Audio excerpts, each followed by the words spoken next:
Only 12 days are left, 12 days.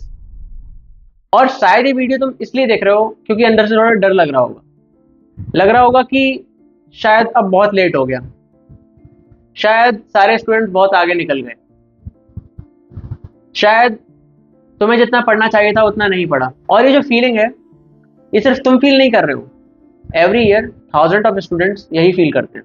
मैं भी करता था, रात को सोने से पहले बस यही थॉट आता होगा कि यार थोड़ा पहले सीरियस हो जाता। But one thing that I learn is regret से रैंक नहीं बनती।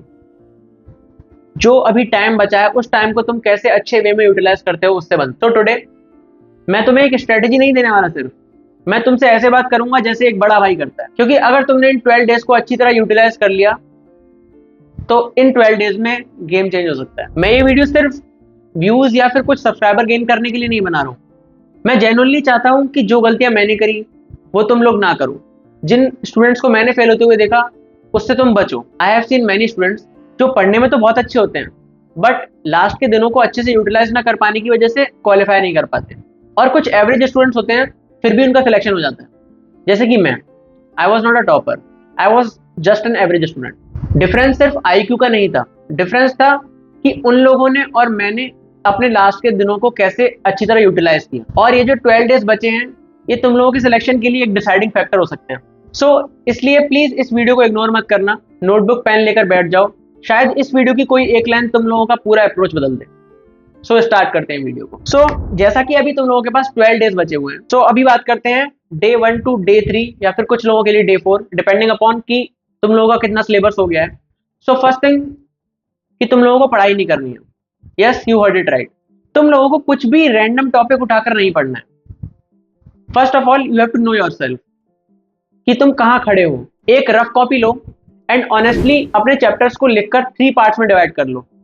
Red zone, yellow zone and green zone. Green zone में वो चैप्टर्स लिखो जो कि तुम्हें अच्छे से आते हैं एंड उनमें तुम लोगों को फुल कॉन्फिडेंस है। येलो जोन में वो चैप्टर रखो जो तुमको आते तो हैं बट कॉन्फिडेंस नहीं है because of lack of practice. And red zone में वो चैप्टर रखो जिनमें तुम बिल्कुल कंप्लीटली ब्लैंक हो या फिर बहुत कम आते हैं। और झूठ मत बोलना खुद से, जो चैप्टर तुम लोगों को नहीं आते हैं put it in a red zone. This step is very important because most of the students खुद को ओवर एस्टिमेट कर लेते हैं, फिर एग्जाम उनको रियलिटी दिखाता है। अभी ये जो 3 से 4 दिन है इसमें तुम लोगों को येलो जोन वाले चैप्टर्स को ग्रीन जोन में लाना है, डिपेंडिंग अपॉन कि किसी स्टूडेंट के जैसे ज्यादा चैप्टर्स हैं येलो जोन में तो वो ज्यादा डेज ले सकता है, 3 से 4 से 5 दिन ले सकता है, बट उसके साथ साथ मॉक प्रैक्टिस भी करनी पड़ेगी। ये जो 3 से 4 डेज हैं फर्स्ट फेज में, इन डेज में तुम लोगों को येलो जोन वाले चैप्टर्स को ग्रीन जोन में लेके आना है, डिपेंडिंग अपॉन कि तुम लोगों के कितने चैप्टर्स येलो जोन में हैं। तुम 3 से 4 दिन ले सकते हो, कुछ स्टूडेंट 5 दिन ले सकते हैं, बट उसके साथ तुम्हें मॉक प्रैक्टिस भी करनी पड़ेगी। ठीक है, जैसे मॉर्निंग में रिवीजन हो गया, आफ्टरनून में तुमने क्वेश्चन सॉल्विंग कर ली, इवनिंग में तुमने जो क्वेश्चन सॉल्विंग करी है उसकी मिस्टेक एनालिसिस कर लिया, और तुम साथ में मॉक टेस्ट भी दे सकते हो। बट अकॉर्डिंग टू मी तुम 3 से 4 दिन में मैक्स टू मैक्स 5 डेज में तुम अपने जो येलो जोन वाले चैप्टर थे उनको ग्रीन जोन में ले आओ, जिससे कि तुम एंड में फुल मॉक टेस्ट दे सकते हो अच्छी तरह। और हाँ, इन लास्ट के 12 डेज में कुछ नया मत उठाना, जो आता है उसी को स्ट्रॉन्ग करो। अभी तुम्हें स्टेबिलिटी चाहिए, that will make you confident. अब बात करते हैं डे 5 टू डे 10। अब तक तुम वो सब रिवाइज कर चुके हो जो तुम लोगों को आता है, and now you have to know the reality. Revision का कोई मतलब नहीं है if you are not testing yourself. From day 5 do previous year paper and mock test regularly in a proper timely manner, जैसे कि तुम लोग एग्जाम सेंटर में जाकर दोगे। और हाँ, अगर स्कोर कम आ रहा है तो डिमोटिवेट मत होना, दिस इज वेरी नॉर्मल। मॉक्स तुम लोगों को जज नहीं करता, मॉक्स तुम लोगों को डायरेक्शन देता है कि तुम कहाँ मिस्टेक कर रहे हो। उन्हीं मिस्टेक्स को एनालाइज करके तुम अपनी मिस्टेक्स को इंप्रूव करो। नोट डाउन योर मिस्टेक्स कि कहाँ मिस्टेक हो रही है, कि कॉन्सेप्चुअल एरर है तुम लोगों का, कि सिली मिस्टेक है, या फिर तुमने जल्दी जल्दी में क्वेश्चन गलत पढ़ लिया।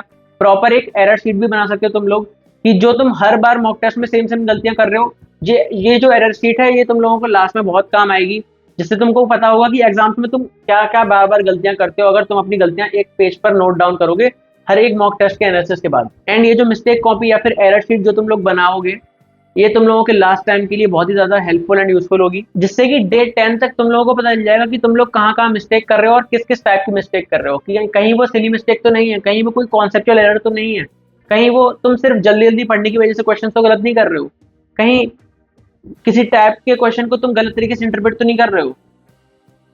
कि कभी कभी ऐसा होता है जल्दी जल्दी में हम क्वेश्चन को गलत इंटरप्रेट कर लेते हैं। अब बात करते हैं डे 11 टू डे 12। इन लास्ट के 2 डेज को बहुत ही ज्यादा लाइट रखो, क्वेश्चन प्रैक्टिस ज्यादा मत करो, लाइट क्वेश्चन प्रैक्टिस करो, चैप्टर्स का रिवीजन करो अपने शॉर्ट नोट से, जो तुमने एरर शीट बनाई है उसको रिवाइज करो, कुछ लाइट लाइट क्वेश्चन करो, और मॉक पेपर जो एनालाइज किए थे उनको देखो, अपनी गलतियां फिर से देखो क्या क्या गलतियां कर रहे हो तुम। और हाँ, लास्ट के इन 2 दिनों में बिल्कुल भी पैनिक मत होना। टेलीग्राम पे अगर कुछ नया आ जाता है कि ये टॉपिक बहुत ज्यादा इंपॉर्टेंट है, ये कर लो, तो बिल्कुल भी पैनिक नहीं होना है। जो तुम लोगों ने पढ़ा है वो सफिशियंट है, और उससे ज्यादा बिल्कुल मत पढ़ो। लास्ट के 2 दिनों में पढ़ने से कुछ होगा भी नहीं। एग्जाम के 1 दिन पहले या फिर 2 दिन पहले हमें शांति चाहिए होती है।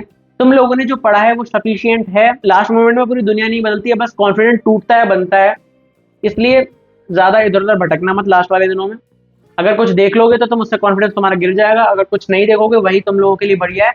जो तुमने पढ़ा हुआ है उसी को रिवाइज करो। और हाँ, एक बात दिल से, अगर तुम लोगों को लग रहा है कि प्रिपरेशन परफेक्ट नहीं हुई, तो किसी की नहीं होती है, बिलीव मी।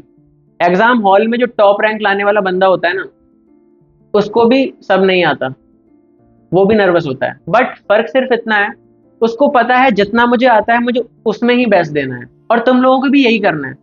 तुम लोगों को जितना आता है उसमें तुम बेस्ट दोगे, बिलीव मी, तुम लोगों की अच्छी रैंक आएगी। खुद को किसी से कंपेयर मत करो, इंस्टाग्राम बंद करो, फोन को साइड में रखो, और इन लास्ट के 12 डेज को अपनी तरफ से ऑनेस्टली दो। सिलेक्शन हुआ तो बहुत अच्छा, और अगर नहीं हुआ तो तुम लोग इतने तो स्ट्रांग हो जाओगे कि तुम्हें नेक्स्ट स्टेप क्लियर दिखेगा। लेकिन एक चीज पक्की है, अगर आज से सीरियसली काम किया तो खुद पर बहुत प्राउड फील करोगे, और कभी कभी वही सबसे इंपॉर्टेंट होता है। सो अगर तुम लोगों को ये वीडियो अच्छी लगी तो लाइक करो इस वीडियो को, शेयर करो अपने फ्रेंड्स के साथ, comment down your doubts, and subscribe करो इस चैनल को। और अगर चाहते हो कि एक जेन्युइन बंदा तुम्हें एक बड़े भाई की तरह गाइड करे, और बिना किसी बकवास मोटिवेशन या फिर किसी और चीज़ के, तो सब्सक्राइब करो इस चैनल को। See you in the next one.